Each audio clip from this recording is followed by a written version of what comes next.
So my boyfriend asked if I'd be writing any more blog posts soon. And I was like, well, I've got nothing to write about. But that's not entirely true. This whole process, I keep on blogging about when things happen, like when I talk to the rector or something like that.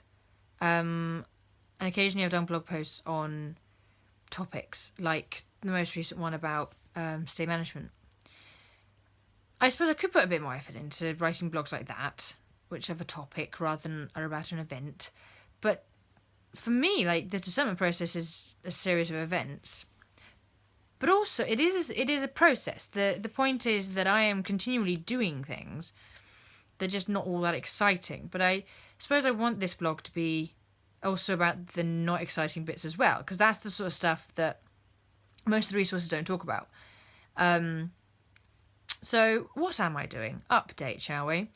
I am trying to read this book on prayer, which is totally just going right over my head.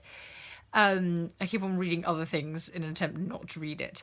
My lovely aunt, hi aunt, reading this blog, and she sent me a book. So that's on the list after the book I'm reading at the moment, which is a really nice book actually. Which is by a man and a woman, both priests in the Church of England, one evangelical, one more sort of high and traditional. Don't know which one's which. It does say, I've forgotten. And I like that. It's really lovely. It's really sort of... the last one I read, Michael Ramsey, was very academic about what it means to be a priest. And it was quite a lot. And sort of very solid stuff, whereas they're doing the same thing, but it feels a bit more accessible, which is quite nice. They're all sort of books. Most of them are up there. That's my little shelf that my religious stuff goes on. What's the thing? Yes, all these books, the ones that are horizontal, I'll probably end up reading again because if you asked me to actually tell you things that were in them, I probably wouldn't be able to remember most of it. And they're all really interesting things, and I understood them and absorbed them when I was reading them the first time, but I do need to read them again.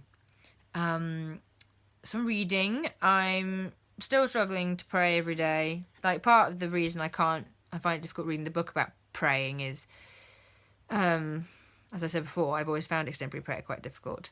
But I am trying to, Lucy said, embrace the silence. And I'm getting there. I'm trying to have moments where I just turn inward, turn to God, and it's just me and God. And that's becoming a bit more familiar. That's quite nice. It's definitely a long journey that I'm going to have to go on.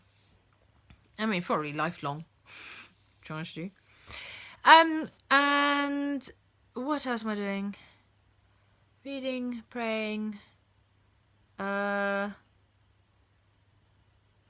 think that's it, really.